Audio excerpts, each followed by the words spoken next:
오늘 성경 말씀은 열왕기하 19장 14절에서 19절입니다. 히스기야의 아버지 아하스 왕은 우상 숭배자였습니다. 그는 거리낌 없이 우상을 부어 만들고 자녀들을 제물로 불사르고 하나님 성전의 기구를 부수고 각 성읍에 산당을 세워 이방신에게 분향하던 악한 왕이었습니다. 그러나 아하스의 아들로 태어난 히스기야는 아버지와는 정반대였습니다. 그는 다윗처럼 하나님을 경외하여 여러 산당들을 제거하고 우상을 깨뜨리며 아세라 목상을 짓고 성전을 성결하게 하며 온 백성이 하나님을 예배하게 하였습니다. 히스기야처럼 하나님만 온전히 의지한 왕이 전에도 후에도 없었다고 성경에 기록되어 있을 만큼 그는 하나님과 연합하여 계명을 잘 지켰습니다. 하나님은 그런 히스기야를 형통케 하시고 전쟁에서 승리하게 하셨습니다. 그래서 같은 시기에 북왕국 이스라엘은 멸망했지만 히스기야가 다스리는 남왕국 유다는 살아남을 수 있었습니다. 히스기야가 어떻게 그런 신앙을 가졌는지가 놀랍습니다. 그러면 하나님께 불순종하고 우상 숭배에 빠진 채 하나님이 싫어하는 일만 골라 했던 악한 아버지 밑에서 어떻게 그런 믿음의 아들이 나왔을까요? 이런 성장 배경에도 불구하고 하나님의 말씀을 따라 자신을 지키며 순종한 히스기야는 대단하고 특별한 신앙인이라고 할 수 있습니다. 그러고 보면 신앙은 제각각입니다. 악한 아버지 밑에서도 신실한 아들이 있을 수 있고 신실한 아버지 밑에서도 못된 아들이 있을 수 있습니다. 한 예로 사무엘의 아들들은 아버지의 신앙을 닮지 않아 뇌물을 받고 판결을 굽게 하였습니다. 히스기야 14년에 당시 최강의 아수르 왕 사네립이 쳐들어와서 유다의 성읍들을 점령하자 처음에 히스기야는 그에게 굴복하고 많은 공물을 바쳤습니다. 사네립이 요구한 은과 금을 바치기 위해 성전 문과 기둥에 입힌 금까지 다 벗겨야 할 정도였습니다.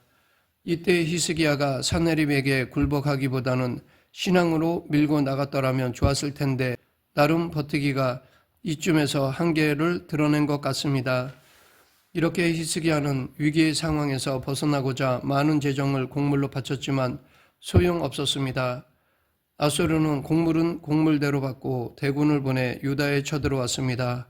사네립의 부하 랍사게는 예루살렘에 올라와서 여호와의 뜻을 따라 유다를 멸하러 왔다고 큰소리치며 백성들을 위협하였습니다.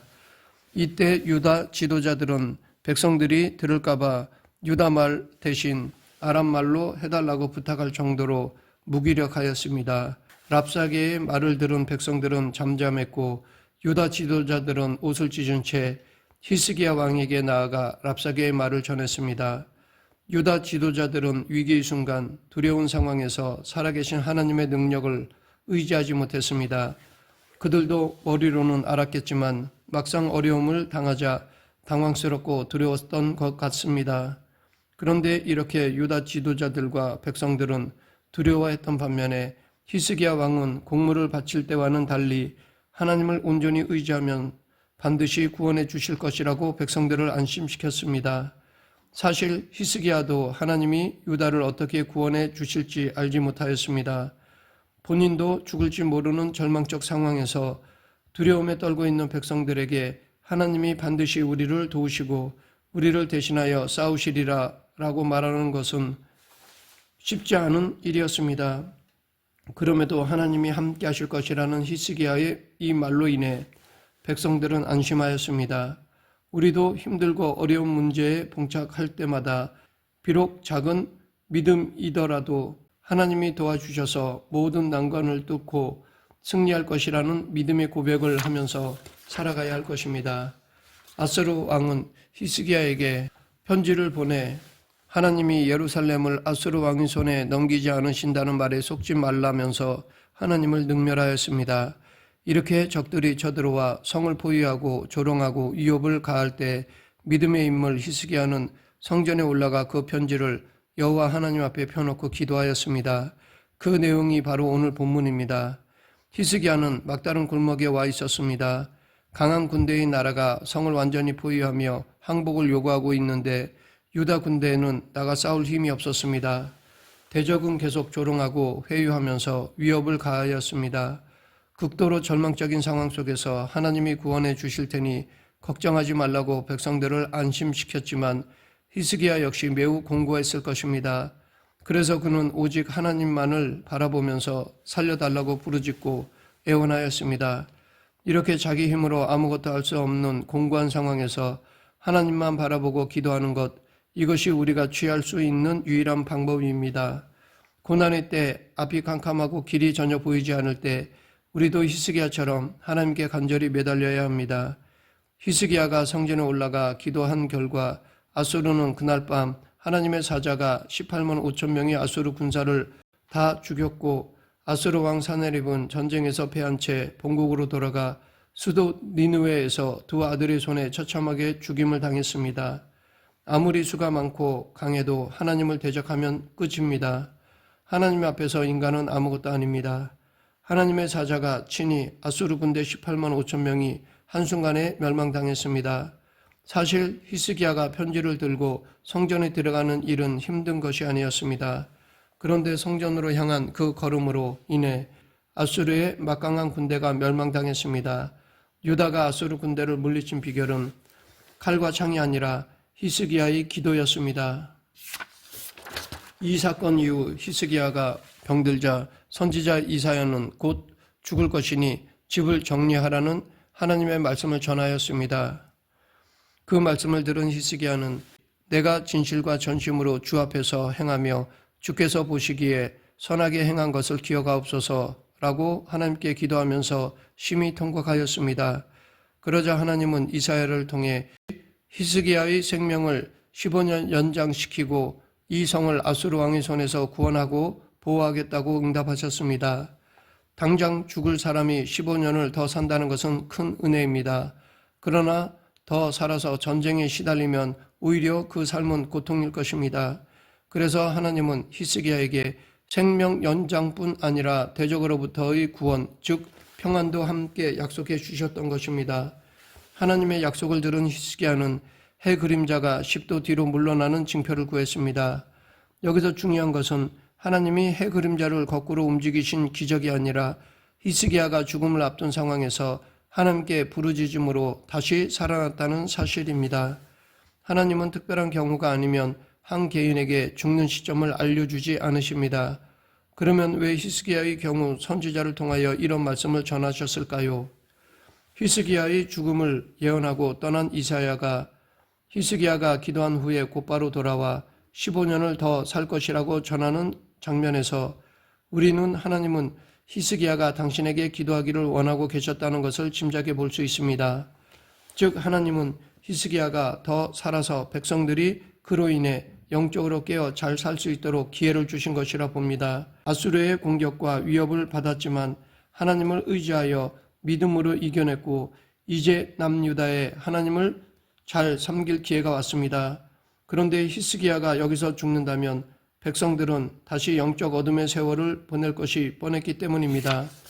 남유다는 히스기야의 아버지 아하스 왕 때 악한 통치로 고생하였는데 이제 아수르도 물리쳤으니 신앙을 회복하고 평안을 누려야 했습니다. 그들은 히스기야의 즉위와 함께 신앙을 새롭게 하여 하나님이 정하신 대로 우상을 버리고 제사도 제대로 드리고 유월절 행사도 기쁨으로 참여한 백성들이었습니다. 아수르를 물리치자마자 히스기야가 죽으면 남은 백성들이 불쌍하게 됩니다. 그래서 하나님은 유다 백성들에게 15년간의 복된 시간을 선물로 주신 것입니다. 유다가 아수르를 물리친 것은 주변 나라들이 놀랄 정도로 엄청난 사건이었습니다. 이 사건으로 히스기야는 유다뿐 아니라 주변 국가들 사이에서도 강하고 위대한 왕으로 알려졌습니다.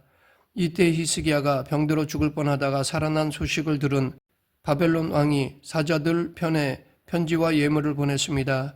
이에 히스기야는 바벨론 사자들에게 자기 보물창고에 있는 금, 은, 향품, 보배로운 기름과 심지어 무기고에 있는 모든 것을 다 보여주었습니다.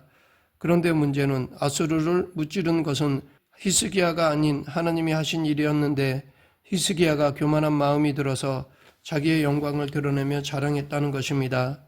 그러면 그동안 보여주었던 히스기야의 겸손은 어디로 간 것일까요? 인간은 원래 태어날 때부터 누구나 교만합니다.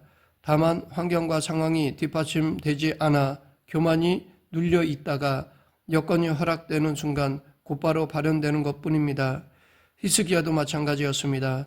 상대 최강의 군대가 성을 포위하고 압박해와 나라가 풍전등화 같은 운명에 내몰렸을 때는 겸비하여 하나님께 기도하며 매달렸지만 이 싸움에서 승리하자 그는 마치 자기의 능력으로 전쟁에서 승리한 것처럼 자만에 빠졌습니다. 우리는 일이 잘 풀릴 때 교만을 경계해야 합니다. 아무리 하나님의 일에 충성하는 성도라 해도 그 사람의 됨됨이는 또 다른 문제입니다.